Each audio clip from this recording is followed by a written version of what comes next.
हा विजय महायुतीचा विजय, भाजप युवा कार्यकर्त्याचा विजय, आरपीआयच्या कार्यकर्त्याचा विजय आणि भगवा वादळ आणि निळ्या वादळाला हा विजय मी समर्पित करत आहे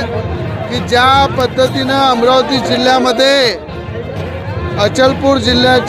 मतदारसंघाच्या आमदारांनी खेडीकडून नवनीत राणाचा पराभव केला, त्याचा हिशोब अमरावती जिल्ह्याच्या जनतेने घेतलेला आहे की विकासाला थांबवलं,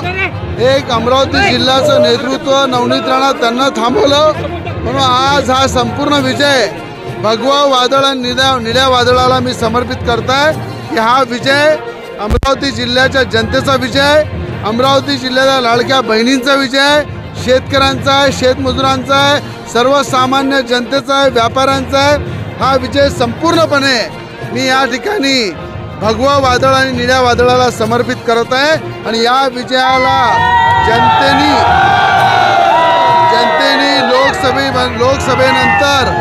लोकसभेनंतर या नेत्यांनी जे साखळी केली होती नवनीत राणाला पाळण्यासाठी, त्याचं उत्तर आपण पाहिलं। अचलपूर मतदारसंघाचे आमदार बच्चू कडू यांचा 20-25 हजारांनी पराभव होत आहे। त्याचं कारणच हे आहे की अहंकार आणि तोडी